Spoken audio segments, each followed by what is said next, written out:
Hello and welcome to the Inspire Life podcast. This is Michael, your producer and host, and today I'm super pumped to bring you an amazing interview that I did with Ellen Renk. So Ellen is a CrossFit Games athlete. She is a wellness coach. She also does some work with wellness coaching companies when it comes to their marketing.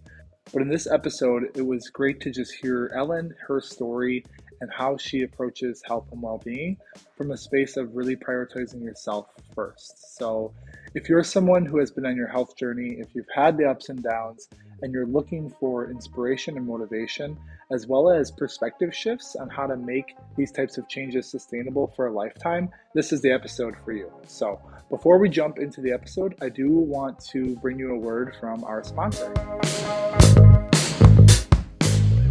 Positive thinking is a powerful tool to overcome challenges and succeed. However, sometimes it's hard to stay positive on your own. That's where Your Positive World by Breedlove comes in. This book is full of a month's worth of short poems and affirmations to help you love yourself more and stay positive throughout the day. With this book, you'll start your day with a dose of self-love and see how much happier and more successful you can be. You can get your copy of Your Positive World by Breedlove exclusively on Amazon in paperback as well as the Kindle ebook. Also, as a gift to our listeners, the ebook version of Your Positive World by Breedlove will be free on Black Friday and Cyber Monday this year. The link to buy a copy is in the show notes of this episode. You can also follow Breedlove on social media at the links in the show notes.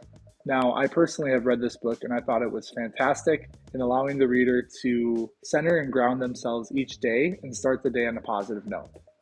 So, again, make sure you grab your copy of Your Positive World by Breedlove at the link in the show notes of this episode and check it out. And again, the Kindle ebook version of this book will be free on Black Friday and Cyber Monday for listeners of the Inspire Life podcast. So, without further ado, let's jump into the episode.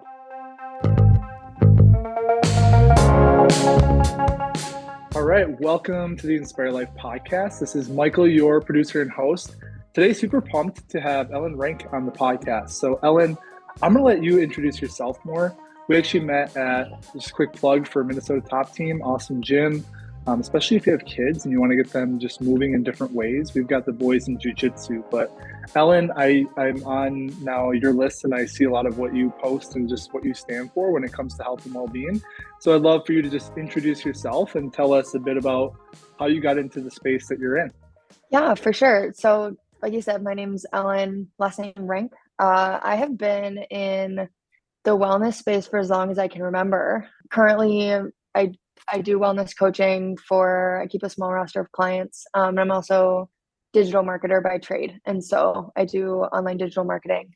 But, oh gosh, I first found the power, I would say specifically of nutrition in high school, but where I really found a passion for the wellness space in general was after I went through an eating disorder in college. And so kind of stumbled my way into it because I didn't have solid guidance. I was told as a college athlete that I needed to lose weight, which funny enough, and we're just diving right in, I look back, I got on birth control my freshman year and nobody tells young women anything about birth control, gained weight. I was told it was because I was eating pasta in the cafeteria, developed an eating disorder and had it for 6 years. And so that was kind of an interesting thing I put together recently in my mind. But yeah, it came out the other end of that really just realizing, number one, the lack of, I would say, quality information given to people in the space about food, and also really a passion for having conversations about your body image and your worth outside of, right, both how you're performing as an athlete, also as how your body looks, and sort of dove headfirst into this space helping women, not necessarily with weight loss and more for just like finding more peace at home with their bodies and getting to a place where they felt comfortable and confident in themselves. Yes, seeing physical changes getting stronger, but more so the mental battles that I fought throughout those 6 years. And just helping, I would just say, people finding their strength, right? And feeling good, feeling strong. I love that. Thank you for sharing your story. For those of you who have listened to the show, you know that Dr. Mel and I, growing up, we dealt with, both of us had our own disordered eating, as well as seeing it, impact our family. So I really appreciate you sharing that, because I think that there's so much that goes into it, and so much that, again, looking back on things, like the way that you responded in that situation, you just felt like you were doing what you had to do to be able to perform and do what you needed to do. When in reality, and again, Dr. Mel can obviously speak more on this, and you probably as well, Ellen, there's a lot that goes on, especially for women, when it comes to hormones. And if you have something like birth control in the picture, that can often sway things like body weight. And I want to also touch on the fact that you mentioned that's so important, something that I really run my practice by, that Dr. Mel and I fully believe in, which is that weight loss and losing weight isn't an indicator of like becoming more healthy, right? I feel like as a society, we've become so fixated on this idea that you need to lose weight, or do XYZ to be able to lose weight and be healthier. And yeah, I mean, when it comes to energy toxicity, and there are certain things when it comes to like extreme obesity that maybe aren't the most healthiest, but there's also a lot of strength in being able to build muscle and just be an overall strong human being. And sometimes the scale actually goes the opposite way, even though maybe you're able to be more powerful, you're able to step more into your body more confidently. So a lot of big things that you touched on there. I just wanted to reiterate, and say that too. A lot of our listeners in the show have heard those stories and recognize that it's a lot more prevalent than we think, especially when it comes to eating in the United States in general. It's really, I don't know. I feel like we are maybe turning a little bit of a corner when it comes to finding more sustainable ways for people to approach nutrition. And building off of that too, I'm curious if you'd be willing to share maybe like what are some of your philosophies or your ideas, or how would you say you approach food nutrition specifically when it comes to your clients, yourself? Does that question make sense? Yeah, for sure. I think what you said about the whole context of like a fixation on weight loss is a really, really important like precursor, right, to me explaining how I approach things with my clients, because I agree that, you get so fixated on the scale. And I firmly believe that a lot of excess body fat, most often for people that I work with, is hindering them in living the life that they want to live, but not because they need to be at a certain number on the scale, but because the way that they want to feel and the things that they want to do and how they want to perform, like oftentimes those desires that have nothing to do with a number do require some fat loss. But the interesting thing about it is when you start to focus less on this outcome-based goal of losing weight or even losing fat, and you focus more on pieces of, and this comes from James Clear, Atomic Habits. I don't know if you've ever read this, but Absolutely. so many people are fixated on their outcome-based goals, and a lot of people will get to the place where they're focused on the process. But at the very core of everything is the identity, right? How you see yourself, who you see yourself as. And I would say that, I'll talk a little bit about specifically my nutrition standpoint with clients, but a lot of the work that we do that they don't even realize that we do is based around their self-perception and their identity. And at the end of the day, the majority of the women that I work with just want to see themselves more positively. They want to feel more positive about themselves. They want to feel stronger, and they want to feel, for better or for worse, some control, because nutrition is a space in which so many people feel disempowered because you've tried so many things and they don't work. And at a certain point, and I got to this point as well, you start to wonder if it's you, right? You think it's not any of these things that I've tried, but it's me. Like I can't do this, or something's wrong with me, or fill in the blank. And what I really work on with women is getting to the point where it's like, it's not you.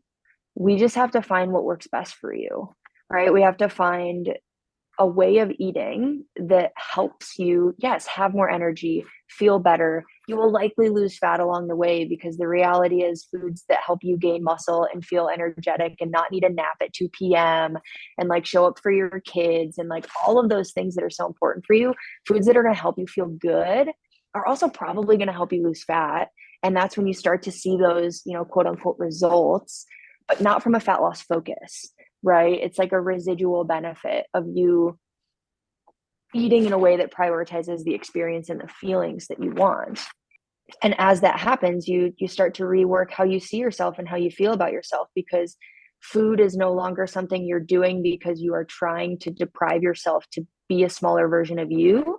It's, I'm doing this because it makes me feel good. I'm doing this because now I feel strong. I'm doing this because it actually feels easy, because it's not coming from a place of like, I can't have cake. It's coming from a place of, well, I'll have some cake, but also I know that then I'll be hungry 2 hours later, so I'm going to eat some protein too. It just, yeah. And now I'm rambling a little bit, but it's very holistic. The standpoint that I take, it's very focused on reworking your mindset around food and how you view it and how you view how you need, quote unquote, to eat. Um, just and how you view yourself. I think at the end of the day, people deserve to feel good about themselves. And so often we think that if we torture ourselves and we eat things we hate, like we could hate our body into being a certain way so that we love ourselves. But that's not how it works. Touched on so many important points there. I'm taking notes, by the way. I know, I saw you writing and I was like, oh my Yeah, God, I'm saying too many things.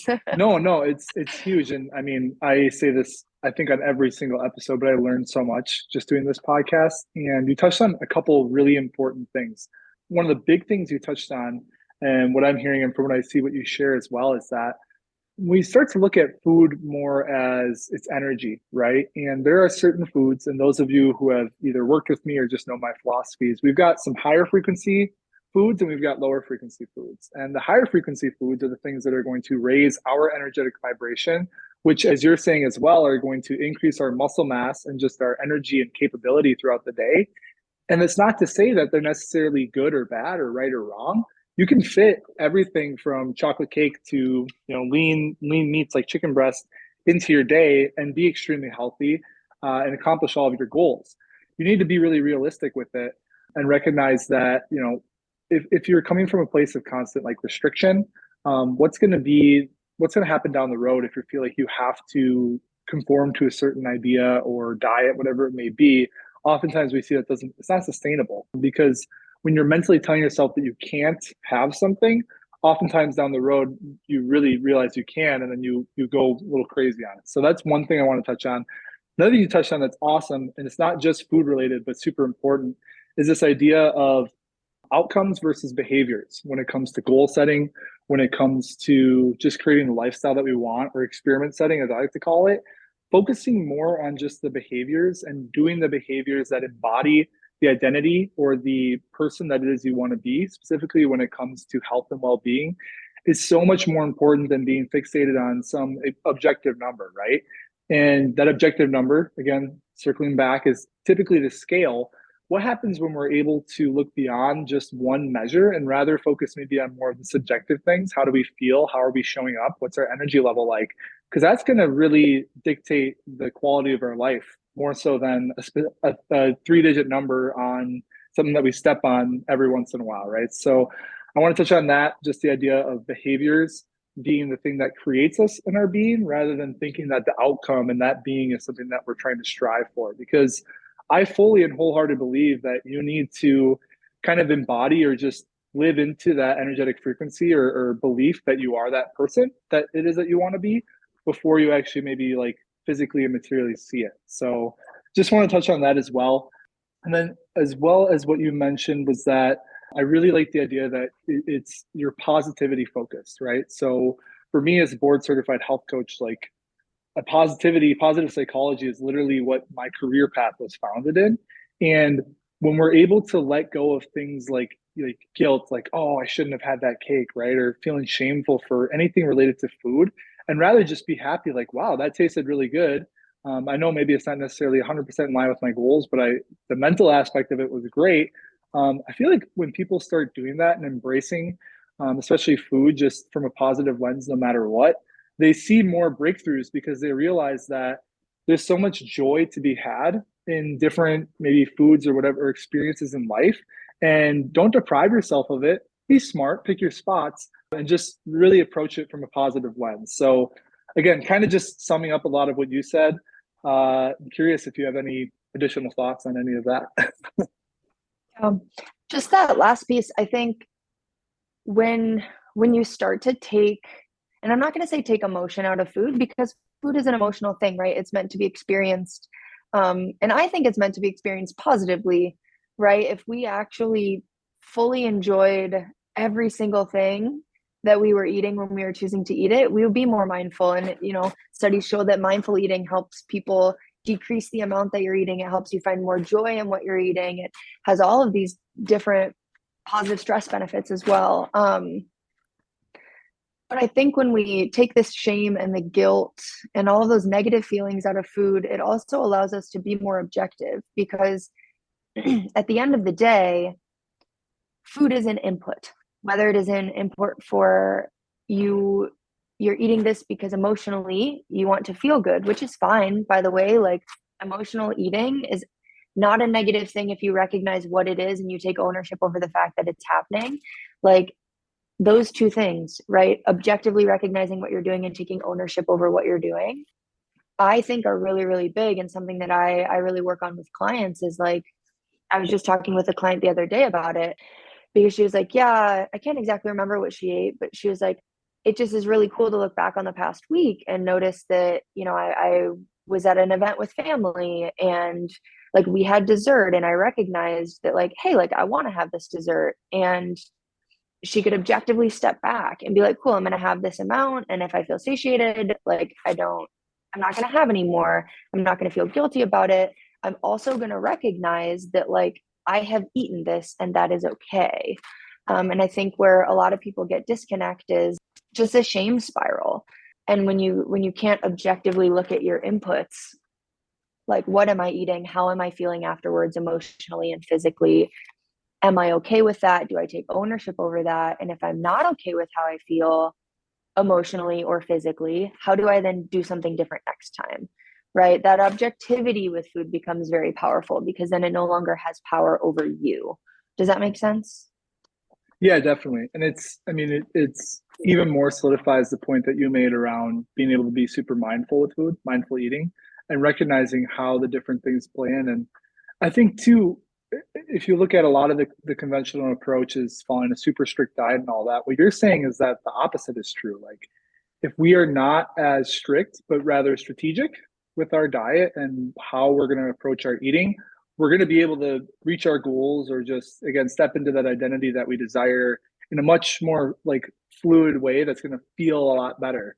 So I think that's kind Yeah. of what you're getting at. Yeah. And it's empowering, right? It is, as Mhm. someone who used to, like, quite honestly, eat a tray of brownies and then, like, throw it up afterwards and feel so out of control around food. Like, it's empowering for it to be a Friday night and for me to be like, well, what do we want to eat? And it's like, man, well, pizza sounds good. But I also know that I feel really tired after I eat pizza. Do I want to feel really tired? I actually don't, because tomorrow I have this really hard workout. I want to prioritize this hard workout. So I'm not going to eat pizza tonight because I know it doesn't make me feel great, but it's not because I can't eat it. It's just because I understand how it makes me feel. And so I'm choosing to do something different. So instead of approaching it from well, I shouldn't eat pizza because I have a workout tomorrow, and then I feel like I've restricted myself, being able to objectively look at, well, how does it make me feel? Does the emotional positivity of eating it outweigh maybe the negative physical feelings that my body has? Tonight it doesn't. I want to feel physically better, right? So, like, just those conversations and that strategy, like you put it, it's empowering, because you get to call the shots and you get to make the decisions, because you're in tune with how you feel emotionally and physically based on what you eat. And sometimes I choose to eat ice cream, which I know, again, given I eat fairly quote unquote clean, fairly whole foods. I don't eat a lot of processed foods just by nature. This makes me feel better. I'll still go and get chocolate croissants and ice cream, and I just acknowledge that afterwards it's like, I'm not going to feel the best physically, but that's okay, right? I don't need to feel ashamed for that. So yeah, that's where I think that's the most powerful place to be. And that's where I strive to help people get to, because then you're in control over your choices, which is, Mhm. you don't often feel that way with food when you're in it. So Absolutely. I think you bring up such a good point too. I just want to touch on this too, is that I feel like so many people, we don't I would say probably the majority of people don't even recognize that their consumption patterns and habits are so intimately connected to how they feel and their energy. Like a lot of I mean, I say a lot of us, but I don't know if it necessarily is us because we both understand and objectively look at that. Like I'm the same way. It's like, on Sunday night, Jess and I got a bunch of ice cream, and I was like, well, I know that tomorrow morning I might feel a little foggy, and I know from experience that that's how I react to it. But I'm like, yeah, that's just fine. It's going to be okay. But so many people are just so we're not aligned, or there's just like a disconnect when it comes to recognizing like having these low frequency type of foods and how we feel right after.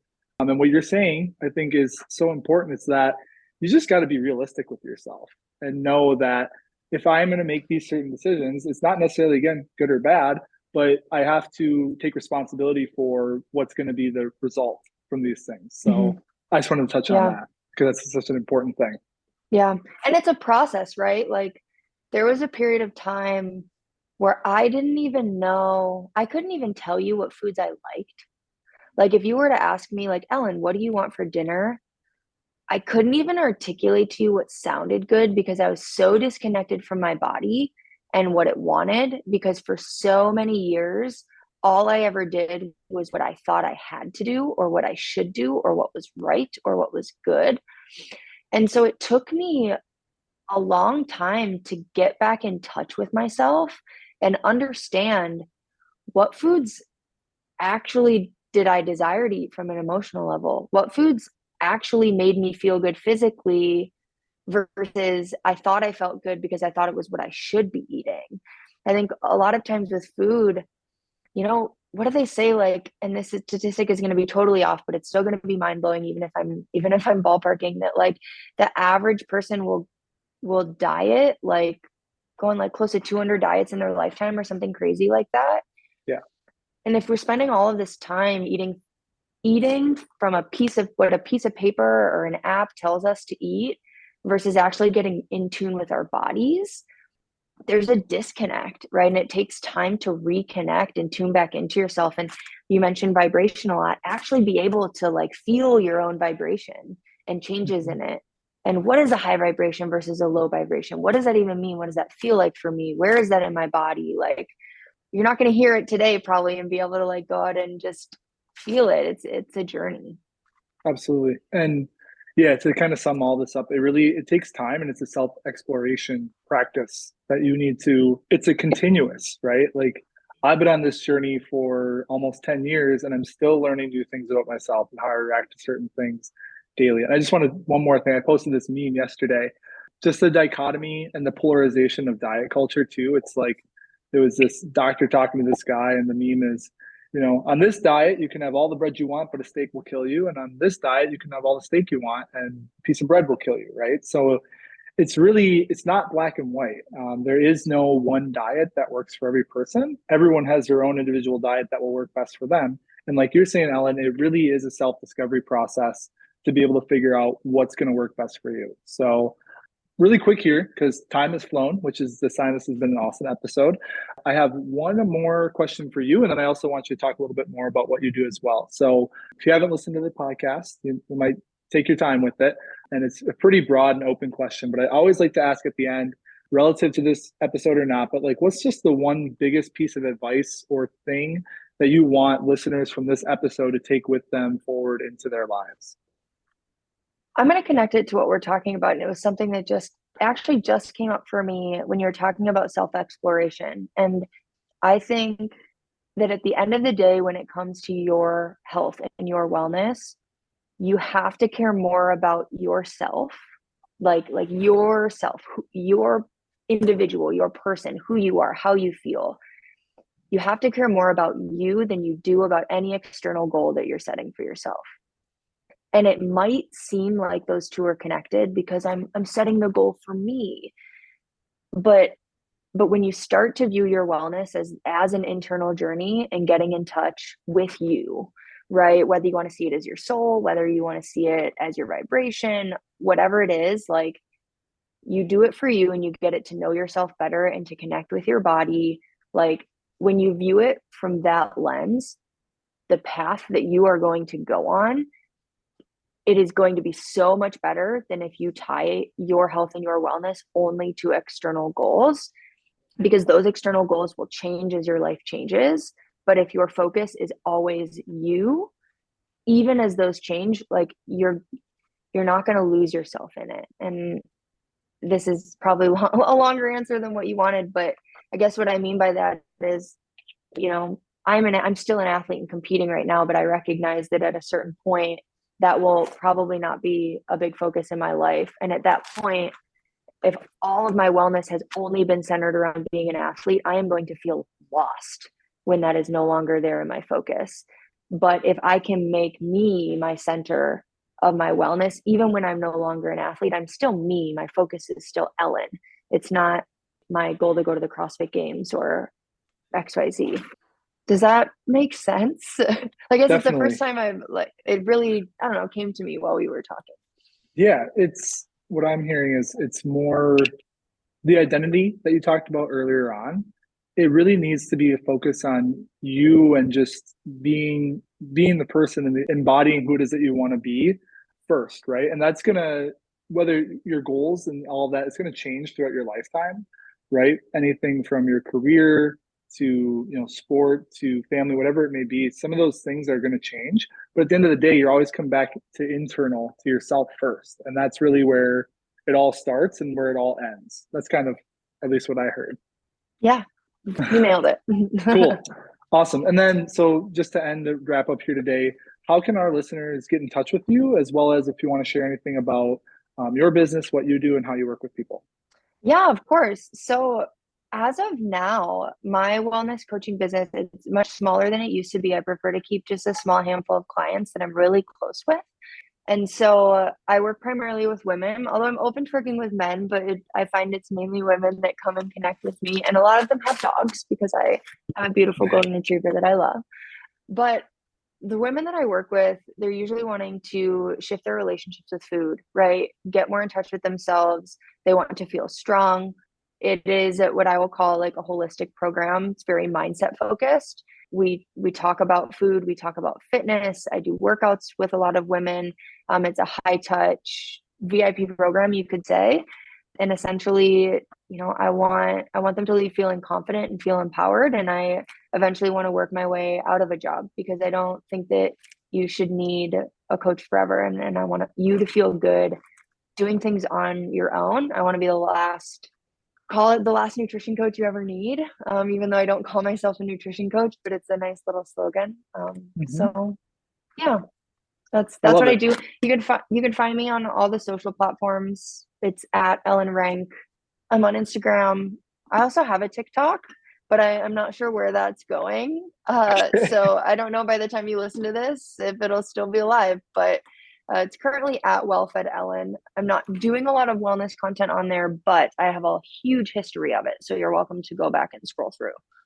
Cool. Yeah, check it out. I'll put your socials and everything in the show notes. And just to touch on, and a big part of the reason I wanted to bring you on is because I can see through your content, you really have this sustainability focus when it comes to health and well-being, and helping people really be truly empowered so that they can go forth into their lives and just, again, live to the capacity they want to after working with you. So Ellen, I appreciate it. This has been such an awesome episode.